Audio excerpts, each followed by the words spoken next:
Newcastle experienced a night that promises to mark the next chapters of the season.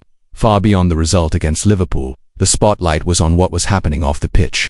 While the ball rolled at St James Park, discreet meetings and unexpected visits stirred the clubs behind the scenes, raising questions and creating even more anticipation about the future of one of the squad's stars.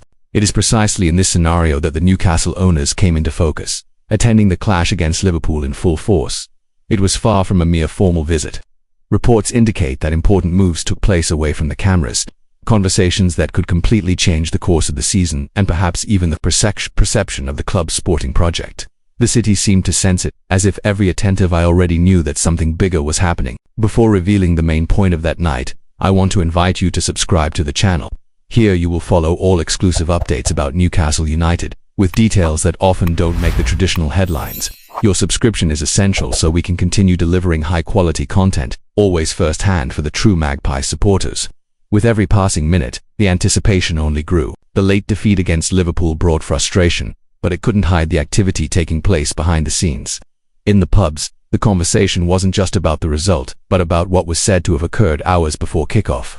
As the information emerged, fans began to connect the dots and realize that a much bigger story was unfolding. Alexander Isak, Newcastle's main striker, reportedly received a personal visit from Jamie Rubin, the club's owner, and Jacobo Solis, a direct representative of the PIF. According to Mail Sport, they went to the Swedish forward's home in Northumberland for a decisive conversation.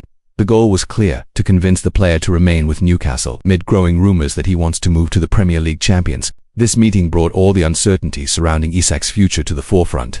The Swede did not play against Liverpool and, according to sources close to him, was even willing to maintain a strike to force a transfer.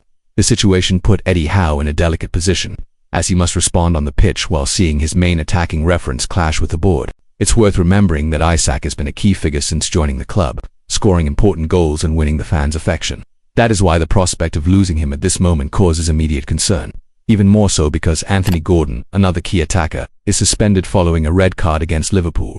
Without these players, Howe sees his attacking options weakened at a crucial stage of the season. It is precisely because of this importance that the manager publicly demanded clarity on the case.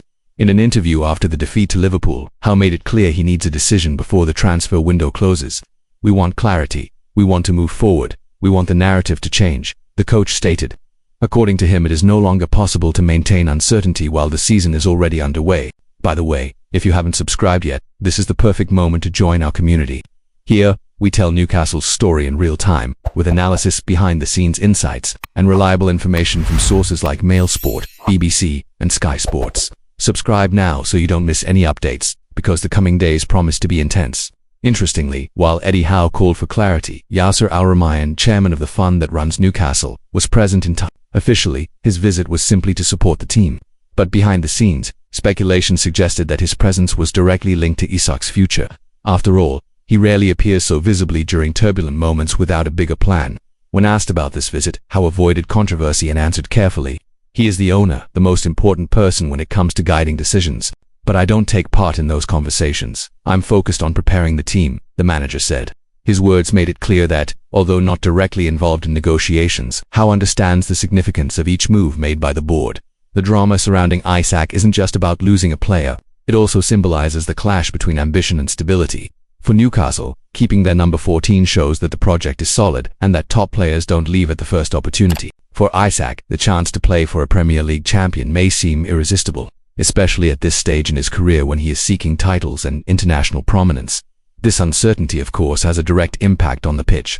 Against Liverpool, the team still showed strength, with Will Osula scoring a goal that seemed to secure a heroic draw. But in the end, Rio Ngumoha sealed the Reds' victory. Frustration was immense, and many fans couldn't help but think, if Isak had been on the pitch, the result could have been different. Howe, however, tried to ease the tense atmosphere. He said he had no personal criticism of Isak but stressed that he needs committed players. "I want players who want to play for Newcastle. That is one of the most important qualities in any team," he stated. The remark was seen as a direct message to the Swedish striker, albeit delivered diplomatically. And here I emphasize, if you're following this saga and don't want to miss the next chapters, subscribe to the channel. Alexander Isak's future is being decided right now, and every detail could completely change Newcastle's season. We'll be bringing you each update, always from reliable sources, keeping you fully informed. At the moment, the big question is, will there be time for a solution before the window closes? Howe made it clear he needs an answer by Tuesday. The board, meanwhile, is racing against the clock to convince Isak that staying at Newcastle is the best option. And amid all this, the fans watch anxiously, torn between hope that the star will change his mind and fear of seeing him shine in another shirt. Whatever the decision, one thing is certain: the coming days in Tyneside will be intense. Alexander Isak, Eddie Howe, Yasser Al-Rumayyan and Newcastle's board are at the center of a chapter that could redefine the club's future. For the fans, all that remains is to follow every step and prepare for a conclusion that promises strong emotions.